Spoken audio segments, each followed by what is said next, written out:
God doubted his creation. Tinawag na yung ahas, tapos binigyan niya ng apple. Kinain ni Eve. Tapos si Eve, ginising si Adam, kumain ka rin. So kinain ni Adam. Then malice was born. Who is this stupid God?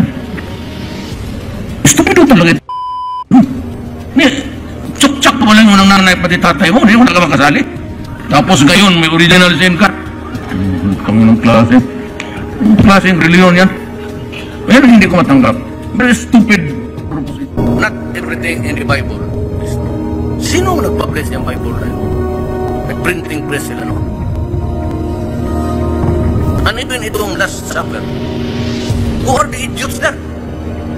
Basta na lang ginawang santo, ito ka mga to sa painting, San Isidro, San Pablo, St. Jude, Santo Rodrigo. Your God is stupid. Totoo naman. Sinabi ko, your God is not my God because your God is stupid. Mine na sila. Inihayag ni Senator Ronald Bato de la Rosa na posibleng magtago at huwag sumuko sa mga otoridad kung sakaling magbaba ng arrest warrant ang International Criminal Court laban sa kanya. Taliwas ito sa dati niyang pahayag na handa siyang humarap sa The Hague. Isa na nga raw sa mga ikinukonsidera ngayon ni Senator Bato de la Rosa ang hindi na sumuko sa otoridad sakaling maglabas na ng arrest warrant ang ICC laban sa kanya. Bakit naman daw siya susuko kung wala namang hustisya ang maibibigay sa kanya? Nang tanungin kung may balak siyang taguan ang mga otoridad, sabi ng senador, kung wala tayong makita na hustisya dito sa ating bansa, bakit ka susuko? I will cross the bridge when I get there. Pero nilinaw ng dating PNP chief na hindi siya manlalaban. Paano mo labanan yung Philippine National Police? I know what's the power, what's the might of the Philippine National Police. Useless kung manlaban ka. Taliwas ito sa mga pahayag ng senador nito lang nakaraang linggo na handa siyang magpaaresto at tumungo sa The Hague para rin daw maalagaan niya si dating Pangulong Rodrigo Duterte. Pero ngayon tila nagbago na ang ihip ng hangin. Tila mahirap daw gawin na alagaan niya si Duterte dahil maging ang mga anak ng dating Pangulo ay hirap makalapit sa kanya. Mahirap man daw doon, mahirap man doon. Ultimo yung anak nga, hindi makalapit, hindi maka bisita ng basta-basta yung anak na si Vice President Sara. How much more kung ako na pareho lang kaming detainee, ano ako makapag-demand ng time na para makasama doon o makiusap na pareho naman kaming detainee. Sakaling maging pinal ang desisyon ni De La Rosa na hindi magpaaresto sa ICC, isa daw sa option niya ay maglagi na lang sa Senado sa matagal na panahon. Dapat daw respetuhin ng mga otoridad ang Senado bilang institution. Matatandang dati nang sinabi ni Senate President Chis Escudero na pwedeng manatili si De La Rosa sa Senado kung sakaling ipapaaresto na siya ng ICC. Pinasasalamatan naman ni De La Rosa si Escudero. Malaking option yan para sa akin. Magandang kanya sa akin option. Dahil nga, hindi ka na pwedeng huliin. Napakadyan ka sa loob. At dapat respetuhin nila yung Senate as an institution. So, maganda yun para sa akin. Nagpasalamat ako sa ating Senate President na he's willing to protect me while I am still a senator of this republic. Yan na nagpapakita na ang Senado as an institution ay nanindigan kung ano ang tama. Dagdag pa ni De La Rosa na nasa Pilipinas lang naman daw siya at nagpapatuloy pa rin sa pangangampanya. Dito lang ako, dito lang sa Pilipinas. Bakit tayo umalis ng Pilipinas? Si De La Rosa ang dating hepe ng Philippine National Police nang ipatupad ang naturang kampanya ni Duterte laban sa illegal na droga.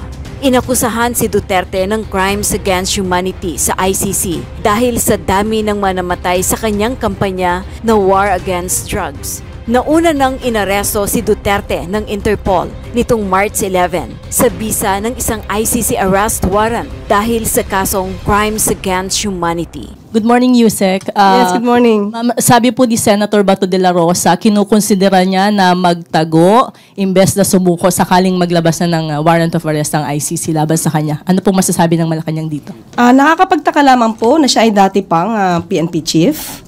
Yan po ba ang gusto niya ring ipahiwatig sa taong bayan na kapag may warrant of arrest ay dapat magtago?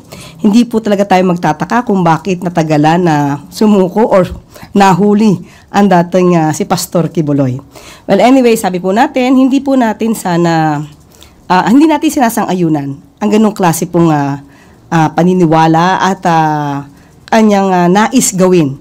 Hindi po ito makakabuti sa mga kababayan natin na mismong leader natin ay hindi haharapin ang anumang kaso o complaint na naisampa o maisasampa laban sa kanya. At hindi po ba sabi natin, parang siya nga yata ang medyo umiwan sa kay dating Pangulong Duterte considering na hindi siya pumunta sa Hong Kong kasama sa nila. Hindi po ba dapat ang kaibigan ay walang iwanan? Ma'am, kung sakali pong gawin niya ngayon na may warrant of arrest na at magpatulong ang Interpol, hahanapin po siya ng PNP? Kailangan po. Ganun pa rin po ang ating gagawin. Makikipag-coordinate pa rin po tayo sa Interpol at maaari pa rin po natin gamitin ang sinasabi sa batas sa RA 9851. Tristan Nadalo, Newswatch. Ay, good morning po, Sec. Yung sa nag-start na po yung hearing ni Senator Amy Marcos regarding the arrest of former President Duterte, and in her opening speech, she said, ganito na ba ang nangyayari ngayon? Isinuko natin si Rodrigo Duterte sa dayuhan na parang wala siyang sariling bayan. And she also said, since when the Philippines became a province of The Hague, kung kaya gawin sa dating Pangulo, sino na lang ang susunod? Does Malacanang want to respond? Okay. Napanood po natin yung umpisa, including po yung video na may mga sound effects pa na para talagang maladrama ang dating. At nais lang po na sana yung gumawa po sana ng video ay hindi po na-cut or na-splice. Napakita rin po sana kung paano naharas ang kapulisan habang isinasagawa po ang pag-aaresto o yung pagsiserve ng warrant of arrest kay dating Pangulong Duterte. Sa ating palagay, naging hindi kompleto, yung paglalahad, lalong-lalo na sa video. Okay, sabi niya, bakit natin isinuko ang Pilipino ba o dating Pangulo? Ang dating sa isang dayuhan. Ito naman po ay nasa batas, RA 9851. Hindi po natin nilalabag ang anumang batas. Kung mayroon pong dapat na managot, katulad ng sinabi natin, hindi po ba dapat lamang na panagutin? Ang ginamit po na batas, ang RA 9851, nandun po na sinasabi na maaari nating isuko. O ilitin po natin to Doon sa Section 17, sinasabi po na to extradite or to surrender to the International Court, if any, or to the state in relation with applicable extradition treaties, something like that. Maliwanag po, kahit po si Justice Carpio ay ipiniliwanag po ito na maaari po nating isurrender ang sinuman sa International Court, ibig sabihin, hindi po tayo kailangan na mayroong treaty or extradition treaty na pag-uusapan. Basta ang nilagay po lamang doon ay to surrender to the International Court. At yun lamang po ang tinutupad natin. Kasi yung mga iba nagtatanong bakit hindi daw binasa yung pinakadulo. Pero mapapansin niyo po, doon sa batas na yon, may nakalagay po, or to the state in application or applying the extradition treaties. Ibig sabihin, kapag ka sa state lang natin isusuko, saka natin gagamitin yung extradition treaties.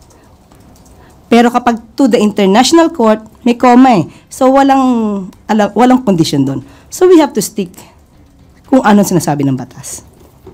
But what about po yung sinabi naman ni Senator Aimee na since when did we become a province of The Hague? Gusto po bang magbigay ng reaksyon ng Malacanang dito? Hindi po natin ninais na maging probinsya ng kahit anuman. Dahil po tayo ay isang independent country. Hindi po natin ninais na maging probinsya din po ng Fujian, China. Never natin inisip yan na maging probinsya tayo ng anumang bansa.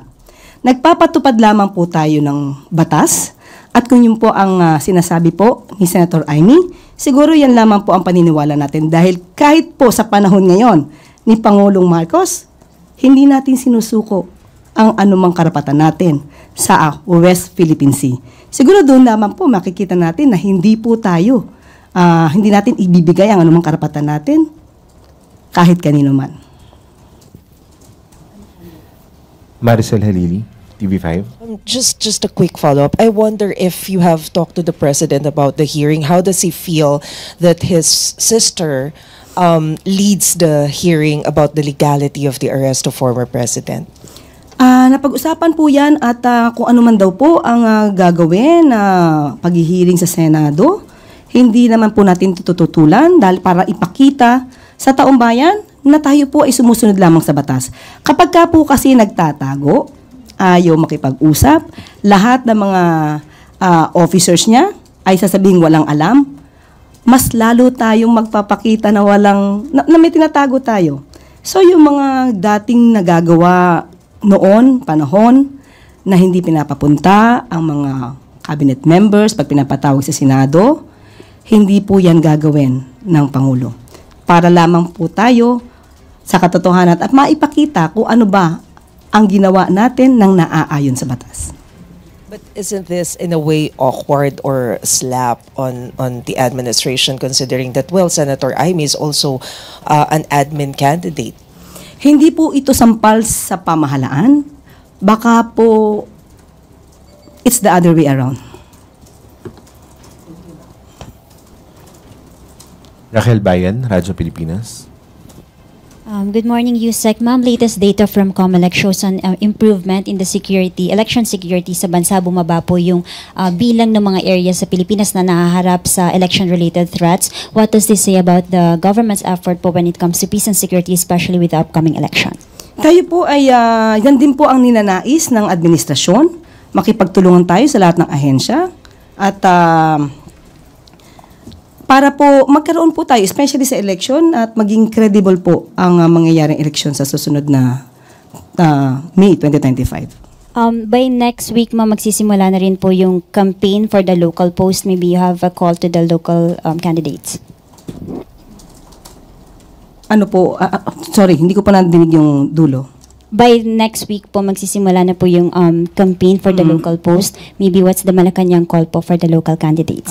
Ang nais lamang po natin ay maging mahinahon sa kanilang pangangampanya, maging maayos, maging makatotohanan sa kanilang mga sasabihin. Huwag po sana silang magsagawa ng anumang pananalita na magkikreate pa ng kaguluhan. Christian Yesores, Radyo 630.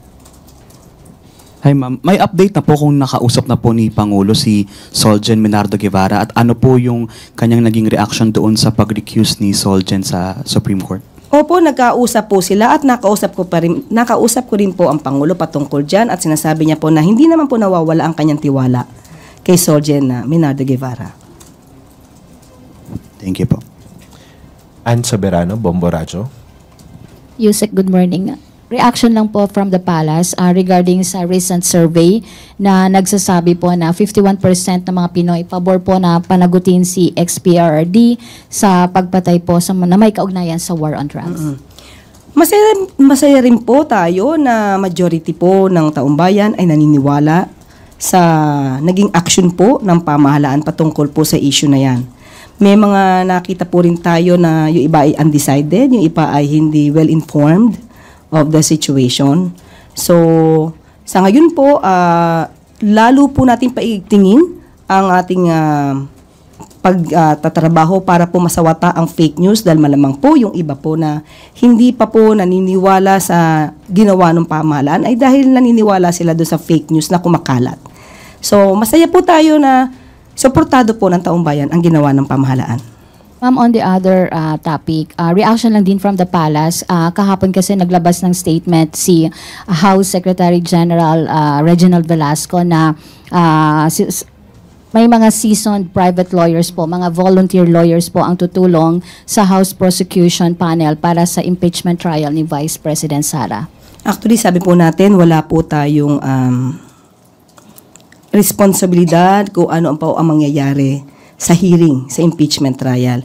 So kung yung po ang mga nananais na mga seasoned lawyer at sila po ay naniniwala na mayroon po talagang grounds para po makonvict ang ating Vice Presidente, nasa kanila na po yun. Sila na po ang kailangan na magpatunay niyan. Ace Romero, Philippine Star. Yusek, good morning. May please elaborate on your statement that the President still trusts the Solgen despite his decision to recuse from the habeas corpus cases in relation to the arrest of the former President. Why does the President still trust the Solgen? Nung tinanong ko po siya kung magre-resign po si Solgen, ang sabi niya, hindi ko hinihingi ang pagre-resign niya. So yun lang po yung sinabi niya. So nandun pa rin po yung trust niya kay Solgen Menardo Guevara. Do we have any idea what were the considerations of the President in saying that given that some sectors are criticizing the top government lawyer for his decision? Yun lang po kasi ang aking nadinig mula sa Pangulo, kaya hindi ko po madadagdagan. Sinabi lamang po niya na hindi naman po niya pinagre-resign.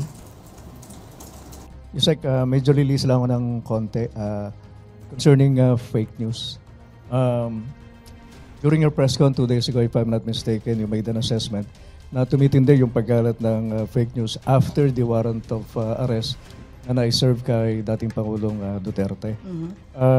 Yung bang lumalalang situation ng fake news sa atin, do you see already a need for our concerned government agencies like NTC or DICT na gumawa na ng ilang mga polisiya para sa particularly regulation sa paggamit ng social media? Opo, yan na po talagang pinag-uusapan natin ngayon. At kinakailangan din po ng pamahalaan, yung tinatawag nating whole of nation approach. Hindi lamang po pamahalaan ang siyang magsasaayos po nito. Lahat po tayo ay dapat tulong-tulong para po maiwasan po natin, matanggal po natin ang lahat mga fake news. Yan po. Kaya kakailanganin po talaga namin ang tulong ng social media, ng mainstream media, para po masawata po natin ang mga kumakalat na ganitong klaseng fake news. Tandaan po natin, kahit po ang Supreme Court ay nagrereklamo na rin po at aaksyon na rin po patungkol dito sa mga fake news na sinasabing sangkot pa nga daw ang Supreme Court tungkol sa mga pinapakalat na petisyon para po mag-resign ang Pangulong Marcos. Yusek, ihabol ka na lang ito. Reaction lang doon sa manifestation ni dating Senator Leila de Lima na mag-testify sa ICC kung iimbitahan siya ng International Criminal Court. Siguro kung yan po naman ay kanyang voluntaryong gagawin at kung siya naman po ay papayagan sa ICC, sa pamuno po ng prosecutors sa ICC, hindi naman po tayo tututol dyan. Kath Valente, Manila Times. Yes, ma'am. Good afternoon. Mamingin lang po namin kung same pa rin ba yung stance ng Pangulo regarding sa pag-rejoin natin sa ICC. Same pa din ba na hindi tayo makikipag-cooperate or walang jurisdiction? So ano po yung napag-usapan na ba to with the President? Pag-rejoin sa ICC? Wala pa po ngayon. Hindi pa po namin napag-uusapan kung kailangan po mag-rejoin ang Pilipinas sa ICC. Same pa rin po. Wala pa rin pong jurisdiction sa ngayon ang ICC sa Pilipinas. Tuesday New, DCWB. Hello, ma'am. Kahapon nasabi po ninyo na nakarating na kay Pangulong Marcos yung sentiment ng isang pulis kaugnay nung pag-aresto ng gobyerno kay dating Pangulong Rodrigo Duterte. Ngayong umaga po, mayroong pahayag po sa PNP na pinatawag daw po sa palasyo ni Pangulo si Police Brigadier General Jean Fajardo. May bago po bang instructions ang Pangulo kaugnay ng issue na ito at ano po ba ang directives? Nakausap po mismo natin si General Jean Fajardo. Hindi pa po sila nagkakaroon ng pag-uusap ni Pangulong Marcos. Mamaya po yata at tignan po natin kung ano kanila mapag-uusapan. Pero patungkol po dito sa pulis na nag-viral po. Matagal na po pala to as of March, effective March 5, tinatawag na po siya na AWOL. Nadeklara po siyang AWOL. Kung sa inyo po, hindi po natin alam kung ito po yung nabanggit na po ni General Jean Fajardo na meron po palang talagang reklamo na dito sa police na involved. May red flag regarding sa kanyang health condition. Kaya siya po ay meron po napakita, evaluation po ng Neuropsychiatric Division na siya po ay may mga mood swings po pala talaga as early as 2003. At siya nga po ay under medication hanggang October 2024. At nung nakitaan na mukhang nagiging normal na siya po ay pinayagan na makapagtrabaho ng normal, pero mukhang umuulit po yung mga episodes. At siya nga po ngayon ay kinasuhan na po sa prosecutor's office ng kaso nga inciting to sedition. Dahil may mga ganitong mga incidents, ma'am, sa palagay po ba ninyo may pangangailangan na mas higpitan pa ng PNP yung kanilang requirements in recruiting ng mga bagong PNP personnel dahil isa sa requirement ay yung psychiatric evaluation? Kahit naman po noon ay talaga naman pong istrikto sa pagpili ng kakatawanin po, no, ng PNP, ang pamunuan ng PNP. May mga pagkakataon din po siguro mga isolated cases na nagkakaganito na habang sila po ay nagkakaroon ng kanilang serbisyo ay doon po lumalabas kung ano man yung naging problema. So, kailangan naman po talagang maging istrikto sa pagpili ng kakatawanin po ng PNP. Salamat. Ann Soberano, Bomba Radyo. Yusek, good afternoon. Reaction lang po from the palace. Nagpahayag po kasi ang mga makabayan black lawmakers na gagawa sila ng paraan para harangin po daw yung paghingi ni Attorney Roque ng asylum sa Netherlands. On the part po sa gobyerno, may balak din po ba ang gobyerno na harangin ito sa pamamagitan ng pagbibigay ng rekomendasyon sa gobyerno po ng Netherlands? Sa ngayon po, siguro nabalitaan nyo na po na hindi na po makakasama si Attorney Harry Roque bilang parte ng legal team ni dating Pangulong Duterte. Siguro po kung sinabi man niya na nandoon siya, hindi siya uuwi dahil i-represent niya ang kanyang presidente, mas maganda po siguro na unahin niya munang i-represent yung sarili niya, ipagtanggol ang sarili niya bago magtanggol ng ibang tao. Well, anyway, patungkol po sa kanyang asylum, kapag po siguro mayroon ng warrant of arrest at kung siguro pong may kaso na po talaga siyang kriminal na kakaharapin po sa korte, dyan lang po na magre-react ang palasyo. Christian Yusores, Radyo 630. Hi, Yusek. May mga lumutang po na mga panibagong kahinahinalang pangalan na di umano ay nakatanggap noong confidential funds ng OVP. And base po sa isang report, 24 na in total yung mga pangalan. Ano po yung reaction o komento ng palasyo sa development na to? Kung ito man po ay na-discovery po, siguro po mas paigtingin pa po talaga ang pag-iimbestiga patungkol po dito. Bakit po? Kasi karapatan po ng taong bayan malaman kung saan po talaga ginagasta ang pera, no? Ang pondo ng bayan, ang kaba ng bayan, kung saan po nadadala. Kung naman po ay na-discovery po, dapat po rin patunayan. Kasi as of the moment, nasabihin pa rin po natin, may presumption of regularity patungkol dyan. Pero, since nako-question nga po ito, dapat lamang pong patunayan ni VP Sara kung ang mga resibong ito ay totoo o hindi.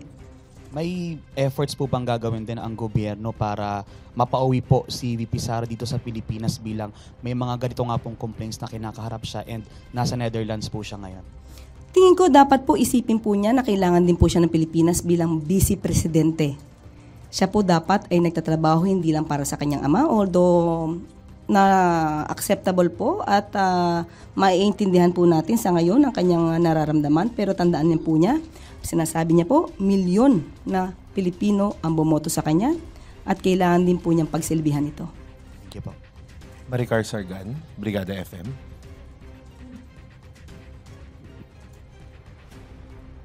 Good afternoon po, Yusek. Sa isa pong Facebook Live kagabi, nabanggit ni Davao City Mayor Baste Duterte or dinescribe niya na parang binabanggit niya na mahirap yung sitwasyon daw nila ngayon na parang sinisingle out sila ng presidente and parang targeted daw po sila ng Marcos administration. Sinabi po ba niya na parang? Ang Bisaya kasi, pero ang pagkakabanggit niya is mahirap talaga na targeted daw sila and sinisingle out ng mahirap kapag sinisingle out ka ng presidente. Parang ganun yung pagkakasabi niya. Okay. Pag ba sinisingle out, ibig po ba sabihin gusto niya mas marami pang madamay? Tandaan po natin, sa warrant of arrest, ang dating Pangulong Duterte ay dinescribe bilang indirect co-perpetrator. So, ang nais niya po ba ay dapat hindi lang ang ama niya ang maaresto? Dahil may mga di umano pang kasabwat. Well, anyway, ang ibig sabihin po nito, gusto na naman po niyang iparating sa taong bayan na kawawa na naman po ang mga Duterte dahil sinisingle out. Ang warrant of arrest po ay para lamang po kay dating Pangulong Duterte. Wala pa po ang ibang mga co-perpetrators na nakasaad doon. So, hindi po tayo makakaiwas na si dating Pangulong Duterte lamang po ang isurrender sa ICC. Tandaan po natin, ang kasong ito, uulit-ulitin natin, hindi po ito na isampa sa panahon ni Pangulong Marcos, ni PBBM. Panahon pa po ito mismo ng ama niya, ni dating Pangulong Duterte. Umalis lamang sa ICC para iwasan na masampahan ng kaso. Tandaan natin bakit nagsampa sa ICC. Because sa ICC po, hindi po kinikilala ang immunity from suit. Kaya ito na isampa sa ICC. So walang sinisingle out dito. Ang nangyari dito, yung mga kasong dito na tungkol sa crimes against humanity, kagagawan din po ng kanyang ama na ibinibintang sa kanila. And another po, Yusek, ang binanggit niya din na parang diversionary tactics lang daw po ng Marcos administration yung pagpapaaresto sa kanyang ama para daw makalimutan ng publiko yung issue sa PhilHealth and yung GAA 2025. Ang PhilHealth po ay madali natin ma-explain. Bago nga po nangyari po ito, ay nakausap po natin. Katulad ng pinangako ko sa inyo, bago po nangyari itong pag-aresto at pag-surrender kay dating Pangulong Duterte, ikakausapin mismo natin ang taga PhilHealth. Meron na po kami. Hindi lamang po namin ipinapalabas ngayon dahil nga po ang issue ngayon ay patungkol po dito sa ICC. At baka po hindi maintindihan ng tao kapag ka po ibang issue ang pinag-uusapan. Pero madali pong i-explain kung ano po ang nangyari sa PhilHealth. At yung tungkol po sa GAA, hayaan po natin dahil ang sabi po natin, sumusunod tayo sa principle, enrolled bill principle. Hindi po ito diversionary tactic. Okay? Ang hindi na nga po na pag-uusapan ngayon ay yung tungkol sa confidential funds. Buti nga po at lumabas nga rin po muli itong mga sinasabing mga fake na receipts. Dahil mukhang makakalimutan na ng mga tao kung nasaan na nga ba yung mga confidential funds na ipinagkatiwala mismo kay Vice President PP Sara. So walang diversionary tactic dito, diversionary issues na pag-uusapan. Bakit? Nangyayari lamang po eh. Ito po yung nangyayari. Day by day may nangyayaring news. So hindi po diversionary tactic ito. Thank you po. Melvin Gascon, Inquirer. Good afternoon, Yusek. May we get an update from Malacanang on earlier pronouncements that quote-unquote heads will roll in the collapse of the Santa Maria Cabagan Bridge in Isabela, considering that it has been 2 weeks since the President personally inspected this structure? Yes po, according to Secretary Bonoan, they already created a special committee to conduct an investigation on the collapse of Santa Maria Bridge. The report should be given, the due date should be April 25. So we will just check what will be the update. The latest would be April 25. Just follow up lang po, sir. Last week po, the Senate Blue Ribbon Committee pointed out na a question kung bakit wala daw pong lalapatan ng preventive suspension kung talaga pong gusto po ng Malacanang na magkaroon ng isang honest to goodness investigation. Preventive suspension, siguro po kung mayroon po dapat na bigyan, patawan ng preventive suspension. Kaya po sa ngayon po ay nagkakaroon tayo ng pag-iimbestiga. Mahirap na po pabigla-bigla tayo magkaroon ng order of preventive suspension kung ang mga tao na involved ay wala naman na sa gobyerno. Hindi po siya magiging subject of preventive suspension. Secretary Bonoan still in office. Yes, pero kung hindi pa po natin nakikita na siya po yung pinaka-involved, hindi po natin siya mapapatawan ng preventive suspension. Titignan po natin. Hindi naman po natin ito, katulad natin sinabi, kung sino yung dapat mananagot. Thank you, ma'am. Gilbert Verdiz, DWIZ. Magandang hapon po, Yusek. Nagkausap na ba sina Pangulong Marcos at Soljan Guevara mula nung ma-file yung manifestation before the Supreme Court? Sa personal kong po pagkakaalam, hindi pa po. Siguro po mamaya pag nagkaroon po ako ng pagkakataon na makausap ang Pangulo, itatanong ko po kung sila po ay nagkaroon na ng pag-uusap after na naglabas po ng manifestation ang Soljan. Thank you po. Eden Santos, Net25. Good afternoon po, Yusek. Sinisigaw po ng mga Duterte supporters yung agaran na pagpapadala or pagsusuko ng gobyerno kay FPRRD sa ICC sa pamamagitan ng Interpol na inyo pong binabanggit. Under this administration po, hindi po ba yung mga kaso na ibinabato sa dating Pangulo, yung crimes against humanity, EJK, hindi po ba pwedeng dito muna sana dininig bago siya pinadala doon? Ito po ba ay parang pag-amin or parang tinatanggap ba ng ating administrasyon o gobyerno na may problema po sa ating justice system? Kaya walang nangyaring mga pagdinig muna dito bago sana sa ICC na wala pong jurisdiction sa Pilipinas gaya po ng sinasabi ng ating Pangulong Marcos. Walang jurisdiction after the withdrawal. We have to be clear on that, okay? Now, siguro po kung meron mang issue patungkol sa hindi pagsampa ng kaso dito sa bansa patungkol sa crimes against humanity, mas magandang tanungin natin yung nakaraang administrasyon. Dahil November 2021, humiling ang gobyerno, ang administrasyon mismo ni dating Pangulong Duterte. At ito naman yung nakarecord na ipahinto muna ang pag-iimbestiga ng prosecutor, ng ICC prosecutor, at dahil magsasagawa sila ng pag-iimbestiga, magsasampa ng kaso na dapat isampa. That's November 2021. Lumipas ang panahon, June 2022, hindi pa po nanunumpa si Pangulong Marcos. Sinabi po ng ICC prosecutor na hindi nagampanan ng administrasyon ni dating Pangulong Duterte yung pangako, yung undertaking na sila magsasagawa ng pag-iimbestiga at magsasampa ng karampatang kaso. Kaya po ipinagpatuloy muli ang pag-iimbestiga ng ICC prosecutor.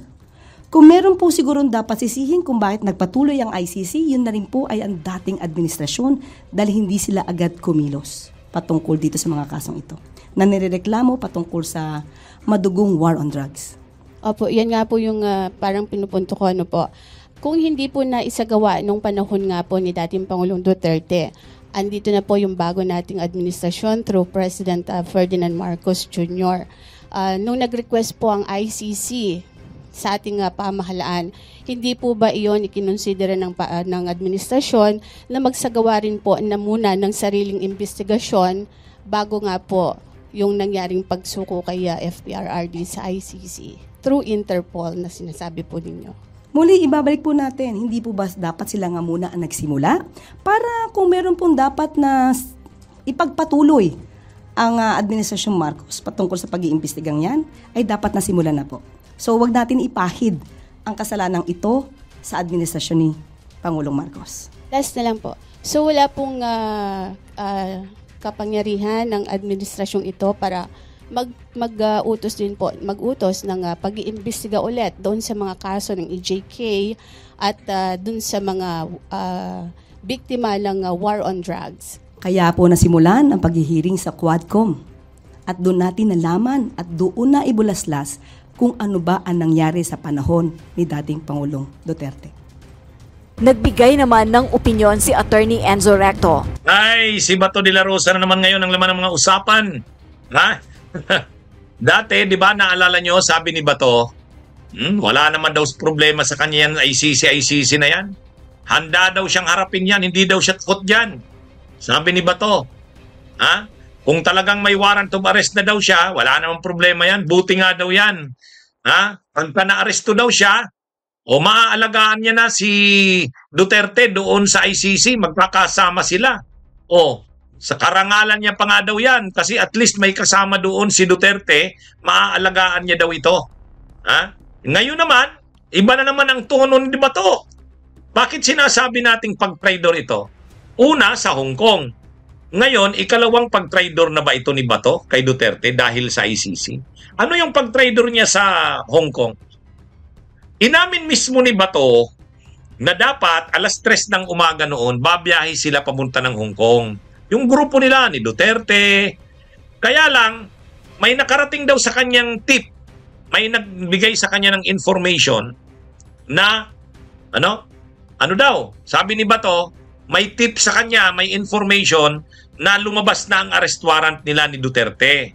Kaya, tumawag siya kay Bingbong, ang tawag nila kay Media Aldea, Bingbong. Tumawag daw siya kay Media Aldea, sabi niya, Sir, hindi na ako makakasama dyan sa Hong Kong. Kasi mayroon ng balita sa akin na may dumating ng warrant of arrest sa amin, kasama ako. Kasi kasuhin ko na muna ito. Hindi sumama kay Duterte doon sa Hong Kong.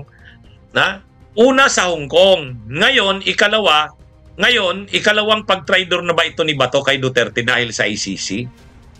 Anong ibig kong sabihin niya? Yung sa Hong Kong, hindi siya sumama sa Hong Kong. Inamin mismo ni Bato. Inamin niya mismo. Bakit hindi siya sumama sa Hong Kong? Naka-schedule siyang kasama eh. May ticket na siya eh. At ang schedule nilang alis, alas 3 ng madaling araw. Yan yung flight nila. Dapat kasabay siya ni Duterte. Ang sabi ni Bato, hindi siya sumama kasi mayroon sa kanyang tip. May nakarating ng information sa kanya na lumabas na ang arrest warrant at silang dalawa ni Duterte. Sabi niya. At ang sabi niya, posible pagbalik nila, mayroon siyang information na pagbalik nila sa Pilipinas, aarestuhin sila. Kaya hindi na nagpakita si Bato, hindi na sumama kay Duterte. Bakit masasabi nating pag-traidor yon? Dapat, kung talagang loyal siya kay Duterte, ipagtatanggol niya ito anuman mangyari, ay sasamahan niya ito. Kung aarestuhin si Duterte, sasabihin niya, arestuhin nyo na rin ako. Total, sinasabi nyo, kaming dalawa ni FPRRD ang aarestuhin. Isama nyo na ako. Ganun dapat. Pero hindi sumama si Bato. Hindi sumama si Bato. Yan mga kabunyog. Nung una sa Hong Kong, umalis sila Duterte, kasama sana si Bato. Dapat, may ticket na siya, alas 3 ng umaga ang schedule. Nung alas 3 ng umaga na, tumawag si Bato kay Media Aldea. Kanino galing yung kwento na yan? Kay Bato mismo. Diba nagrally nung isang araw doon sa Liwasan? Nagsalita si Bato. Kinikwento niya yun. Sabi ni Bato, nakarating sa kanya yung information na aarestuhin sila, posibleng arestuhin sila pagbalik sa Pilipinas. Siyempre ayaw ni Batong pa-aresto. Hindi na siya sumama kay Duterte sa Hong Kong. Sabi niya, asikasuhin ko na lang yung mga petition sa Korte Suprema, ako nang aasikaso. Kaya hindi nyo mahagilap si Bato noon. Diba yun yung mga araw na hinahanap natin si Bato? Nasaan si Bato? Bakit wala sa Hong Kong? Bakit hindi makita? Yung opisina niya doon sa Senado, kinatok, walang tao, walang sumasagot. Pinatay pa ang cellphone, tama si Tolitz. Diba? Bakit sinasabi natin parang pag-traidor? Hindi naman yung pag-traidor na lantaran. Yung ganyan, no? Quote unquote. Anong ibig sabihin nun? Hindi mo sasamahan si Duterte papuntang Hong Kong? Dahil alam mo na posible kayong arestuhin pagbalik sa Pilipinas? Anong ibig sabihin niya? Pinasiguro mo ang sarili mo Ayaw mong makasama si Duterte na maaresto kayo. Kung aarestuhin si Duterte, siya na lang, hindi ka kasama. Di ba? Oh, ngayon, una. Kung ikalawa ngayon, ito. Di ba sabi niya, kung talagang aarestuhin ako ng ICC, walang problema sa akin, haharapin ko yan. Mabuti nga yan. Pag naaresto ako, masasamahan ko na si FPRRD doon sa ICC. Oh, di ba yun ang sabi niya? Parang ang sabi ni Bato, nung isang araw, kung talagang aarestuhin na siya ng ICC, walang problema sa kanya. Sabi niya, mabuti nga yun, maaalagaan ko si FPRRD doon kasi kailangan niya ng kasama. O, di ba? Malinaw yun. Ganun ang pagkakasabi ni Bato. Ano na naman ngayon ang latest na statement niya ngayong araw lang? Sabi niya, bakit ako susuko? Wala namang hustisya sa ICC, walang hustisya sa bansang ito. Kung aarestuhin ako, magtatago na lang ako. Dalawa raw ang options niya. It's either doon siya magtatago sa loob ng Senado or magtatago siya kung saan. Basta't hindi siya papaaresto, hindi siya susuko. Ay, iba na naman. Iba na naman ang tono ni Bato. Ayaw niya. Akala ko ba sasamahan niya si Duterte doon? Akala ko ba sabi niya, walang problema sa akin niya. Kung talagang aarestuhin ako ng ICC, okay, bring it on. Tama. Tama si Proud Kunyang. Yun ang sabi ni Bato, bring it on. Sabi niya pa kay Trillanes, o ikaw Trillanes, gusto mo, ikaw pang mag-aresto sa akin. O, kaya mga kabunyog, mga kababayan, anong sinasabi ni Bato na mahal niya si Duterte at sasamahan niya ito anuman mangyari?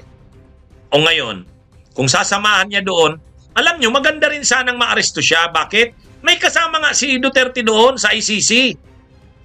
Ha? Anyway naman, ang mga nakapreso naman doon sa ICC, hindi naman yan solitary confinement. Kanya-kanya silang kwarto. Pero may time na mag-i-sport sila, may time na ano sila. Kumbaga, ano sila eh. Kaya ibig sabihin, siguro, masutuwa din si Duterte na nandun si Bato. Dapat matuwa din si Bato na kahit papano may kasama si Duterte doon sa ICC. May panahon na sila, magpapainit sila sa ng araw, magkikwentuhan sila. Tapos ngayon sasabihin ni Bato, ayaw niya nang maaresto. Di, anong yan? Sabi ni Jessar Bar, anong klaseng di ba mga kabunyog, mga kababayan? Ha? Mukhang to eh. Kung gusto nilang damayan si Duterte, ang pinakatama na dumamay dyan si Bato. Kasi sila, Sara Duterte, kapamilya lang yan. Ibig sabihin, dadalaw lang yan. 1 oras, 2 oras, aalis na. Dadalaw 1 oras, 2 oras, aalis na. Samantalang si Duterte, pag nalaman niya na nandun si Bato kasama niya, miski kahit papano, lalakas din ang loob ni Duterte. Pangalawa, may makakakwentuhan si Duterte. Siguro may time, maglalaro, mag-aano sila. Kikwentuhan sila doon. Ha? Ano yun? O, di ba? Malaking tulong na kay Duterte kung nandun si Bato. Ang tama rin yung sinabi ni Bato nung una. Kung mas okay ako na maaresto, kung talagang wala nang mapa-aresto na lang ako. Buti nga yun, alagaan ko si FPRRD doon. Ay kumbaga, yun? Okay sana yung dialogue niya na yun. Ay ngayon, ang iba na. Ang latest ngayon, mga kabunyog, ang sabi ni Bato, hindi siya susuko. Magtatago na lang siya. Magtatago na lang daw siya. Ha?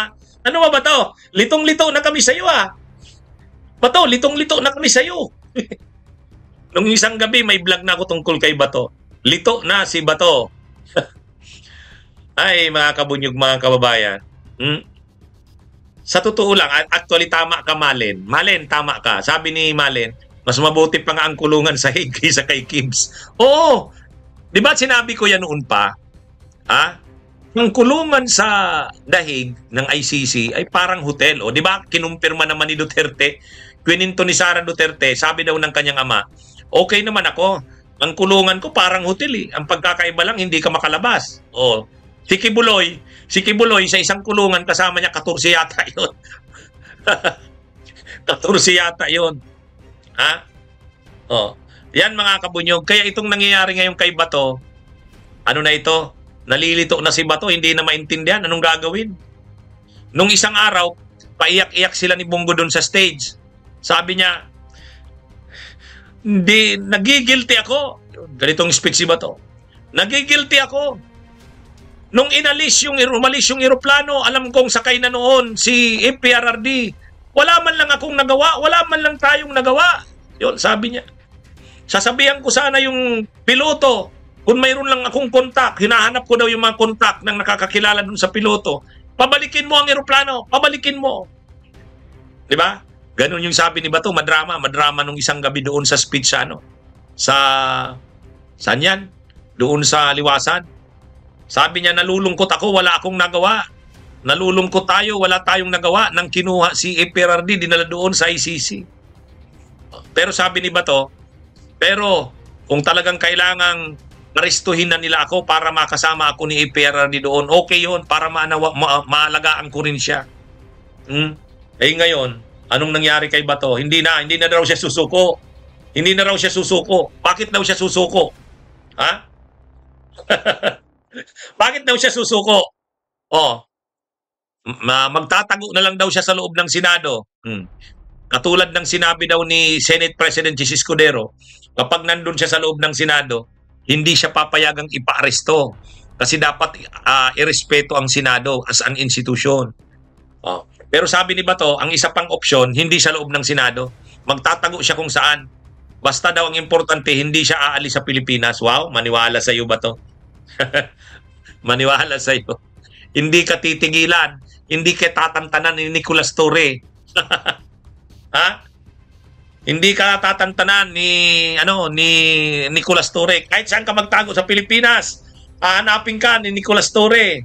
Ha? Bato, wala kayong kaligtas-ligtas. Ilalim nga ng lupa, nahanap ni Nicolas Torre. Ha? Yan. Pangatlo ka na sa ipaproject ni Nicolas Torre. Ang una si Kibuloy, sumunod si Digong. O ngayon, pangatlo ka na ba to? Ha? Pero sabi ni dating Senate President Franklin Drilon, hindi naman pwedeng matagal na maidepensa ng Senado si Bato. Ha? Kapag Malacanang na mismo ang nag-o-order na arestuhin si Bato, dahil magko-cooperate sa Interpol, walang magagawa ang Senado dyan. Walang magagawa. Yan ang sabi ni Senate President Drilon, ni dating Senate President Drilon. Kaya yan, mga kabunyog, mga kababayan. Sabi ni Mari Victorino, kaso ni Bantag, hindi pa mahuli. Iba kasi si Bantag eh. Iba itong grupong ito. Si Kibuloy, si Roque, si Kibuloy, si Bato, saka si Duterte. Iba ito. Si Bantag kasi, ibang yan eh. Ibang kaso yun. Pagpatay kay Percy Lapid. Saka hindi naman masyadong identified kay Duterte. Ang Duterte talaga ito, si Bato, si Kibuloy, saka ito. Kaya ngayon mga kabunyog, mga kababayan, problemado na si Bato. Di ba sinabi ko yan sa inyo sa live ko? Maaapektuhan ang kampanya ni Bato nito. Hindi siya makakonsentrate. Anumang oras pwedeng lumabas. Alam nyo, yung ICC arrest warrant, sekreto yun. Sekreto yun. Di ba? Nabasa nyo yung arrest warrant kay Duterte, may nakalagay secret. Secret. O, ganun yun. Kaya itong kay Bato, hindi natin alam, baka nandiyan na yung arrest warrant. Bato, maganda ka. Huwag mong ipapaalam yung kampanya mo. At saka pag nagsasalita ka sa stage, automatic bumaka na. Puslit ka na kaagad. Siyempre ngayon, umiikot siya, nangangampanya siya. Paano kung hawak na ng Interpol ang arrest warrant? Paano kung alam na rin nila Nicolas Torre? Yan, patay si Bato. Patay si Bato. Anong gagawin niya? Kung nasa loob siya ng Senado, okay. Pero alam nga namang hindi siya lalabas para mangampanya. Yan. Kaya malaki ng problema ito ni Bato. Kay Nomer Paredes, tapos na ang yabang ni Bato. Sabi niya, dapat arestuhan yan kaagad kasi masamang... ano ba yan? Mababasa ko sana. Anyway, delikado yan si Bato. Madaling arestuhin yan kasi nagkakampanya siya eh. Hindi natin alam. Baka hawak na ng Interpol at sa kanila Nicolas Torre ang arrest warrant niya. Inaabangan na lang kung nasaan si Bato.